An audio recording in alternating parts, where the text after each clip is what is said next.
Hey guys, welcome back to my channel. So I didn't post anything last week for the first time in months, and it's mainly because I've really been struggling to think of content. Obviously we're all stuck indoors, we can't really see anyone, so thinking of videos for every single week is becoming quite hard.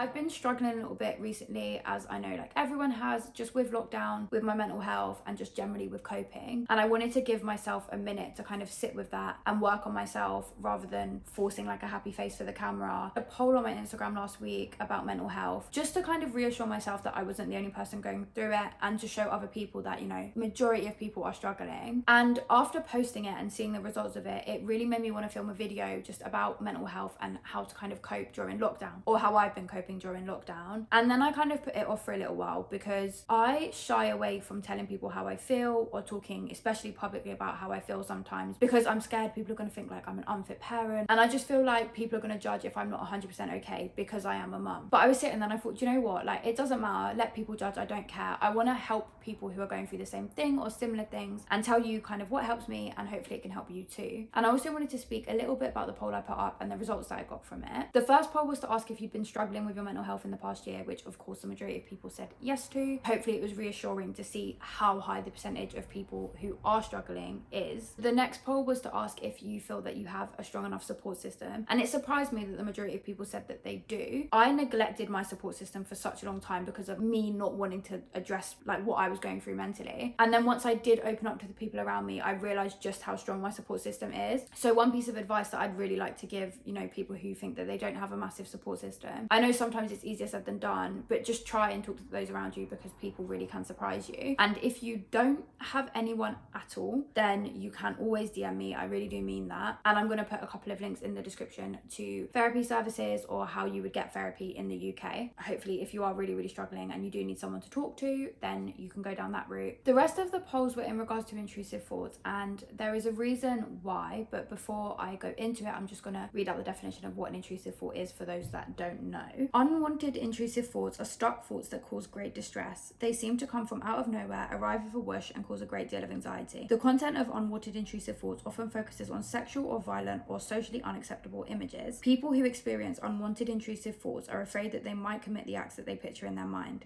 They also fear that the thoughts mean something terrible about them. Some unwanted intrusive thoughts consist of repetitive doubts about relationships, decisions small and large, sexual orientation or identity, intrusions of thoughts about safety, religion, death, or worries about questions that cannot be answered with certainty. Unwanted intrusive thoughts can be very explicit, and many people are ashamed and worried about them and therefore keep them secret. The way I would personally describe an intrusive thought is, imagine something that is so far from what you believe in as a person. Think of like the worst possible thing in the world to you, or the, you know, the most heartbreaking thing, the most disgusting thing, the most awful thing ever in the world, and then imagine having thoughts relating to that thing stuck in your head all the time. Now the reason there were quite a few questions on intrusive thoughts are because there's something that I've been through and still go through, and I started to get them around the time that Noah was born, so I was obviously suffering with postnatal depression, and they are a really common, I don't know if you'd call it symptom or factor of postnatal depression. They're also related to anxiety and heavily related to OCD. Now I know that they are a lot more common than I thought they were, but the results for the amount of people who have them genuinely shocked me so much. Like I didn't realize it would be that high at all. But the reason I wanted to speak about it just a little bit is because the majority of us are at home or are alone a lot more than we would usually be, which means, you know, alone physically, alone in your thoughts. And if you suffer from intrusive thoughts, that is genuinely the worst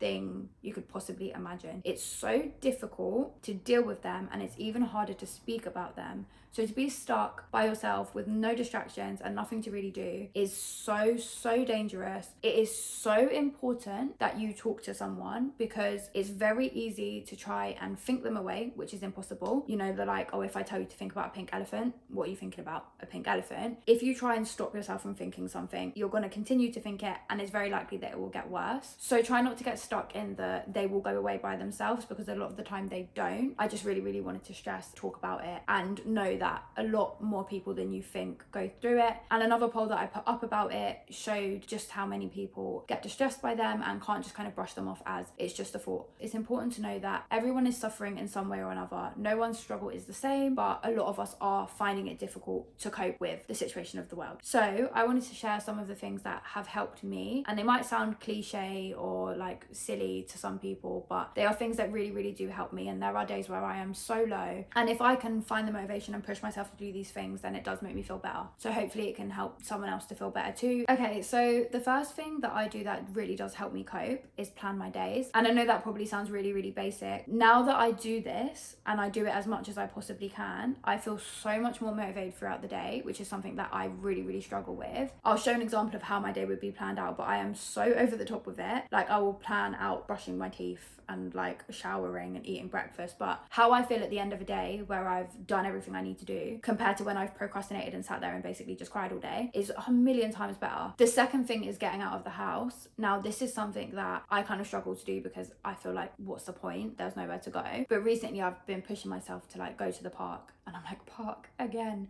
But it's better than being indoors and doing nothing. Even just going to Tesco's, like, I'm not even joking, but just getting out and doing something is so much better than doing nothing. It really does help. Fresh air really helps. I'm sure there's some kind of science behind it, there must be, but it does really help your mood. Once you get into the habit of doing that and you're like back in the routine of being active, then it's easier to get into exercise, which is the next thing that I try to do that really does help me. And I'm not gonna lie, I'm not one of those people that exercise and I'm like, oh my God, I feel so good about myself, or like I feel so much better. I hate it. I hate working out. It makes me sweat and tired, and I just don't like it. I don't understand people who like workouts. And my big thing at the minute is when I come out of the first lockdown and I saw so many people had lost so much weight, you know, got the body that they wanted, or like worked on their health, and I worked on all these things, and I literally just had rolls. I was like, no, do you know what? I actually need to sort my life out and do something, because we've basically just been given this weird time in limbo where you can utilize it in a healthy way, or you can do what I usually do, which is just eat loads of food, do nothing and cry. But you know, like, which one would you prefer? This lockdown I'm trying to like stay on top of working out, getting out and doing like all these things, so that when the world does finally go back to normal, if it ever goes back to normal, I can look back and go, do you know what? I actually did that for myself. And yeah, it was a terrible time. It was really horrible, but at least I got this out of it. Whereas the last two lockdowns, I got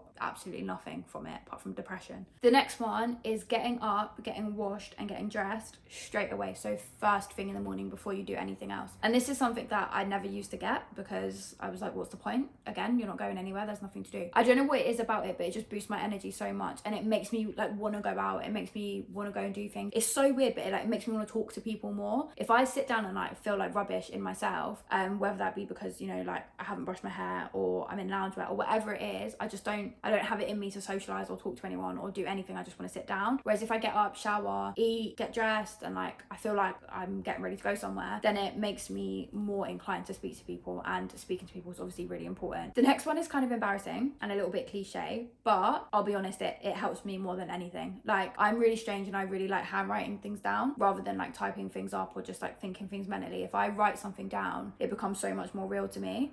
So I've been journaling this year. I got this journal for Christmas and it's called a Legend Planner. It's from Amazon. I think it was £19.99. I think I was a bit precise for an I think. But it is honestly the most amazing planner ever. So I'm just gonna like try and explain it really quickly. I don't want to show you because I've written in it. It asks you to make a vision board. Now, I am no artist, but this is how far I've got. This is a mood. This is a whole mood. Untangle my brain. Now, this is what I think is so good about this. The journal basically breaks down into 3 parts. It breaks down into your 3-month goals, and then it breaks it down into your monthly goals, and then your weekly goals. And then basically after each week, month, or 3 months, there's a section for you to reflect on what you could have done to achieve your goals differently, or if you did achieve your goals. I just find it really helpful to write things down. And with this, it's so good because I can look back and go, do you know what? That was so achievable and I didn't do it just because I was sad. But yeah, anyway, I'd really recommend this if you enjoy journaling or writing things down. I'll put the link in the description. The next one is the last one, and it's something that I have always really struggled with, but I'm trying to change. And that is communicating with the people around me about how I feel, no matter how like horrible or dark it is, or no matter, you know, what place I'm in. And what goes with that as well is removing toxic people from your life, which is obviously a lot harder than it sounds. It sounds like it's something that'd be really easy, but you cling on to people that you love regardless of how they treat you. And I am trying very hard to let go of people who hurt me, or, you know, aren't there for me in the right way or the way that I need them to be. And as selfish as that might sound, it's the healthiest thing to do. I hate this about myself, but once I'm like friends with you, or once you're in my life, I will love you forever. It's just it's so annoying, but like you could do me so wrong, and I always kind of like want the best for you. That's just who I am. Not that saying that I don't want the best for people, but I'm just trying to stop caring and generally just focus on myself and the people who are actively in my life. So yeah, talking to people about how you feel, so important. Again, something that is said over and over and over again, but I don't feel like it's something that people really take seriously. It's just like, oh, you should talk to someone, but you really, really should talk to someone.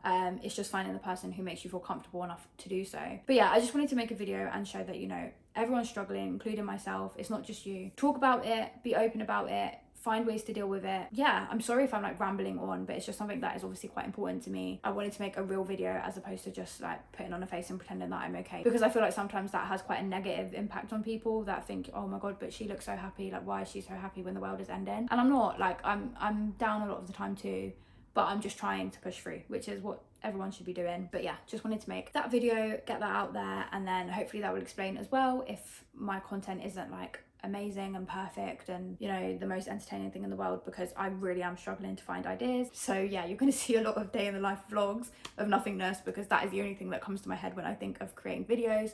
And there will probably be a lot more videos with my family because they're the only people I can see. If you've enjoyed this video, or, you know, it's helped you in any way, been beneficial in any way, then let me know. Please give it a thumbs up, and if you haven't already, then please subscribe, because it really does mean the world to me, and I do want to push through and keep creating content. So yeah, a subscription, a like, a comment, it motivates me so much, and it really is appreciated more than you know. So yeah, love you and bye.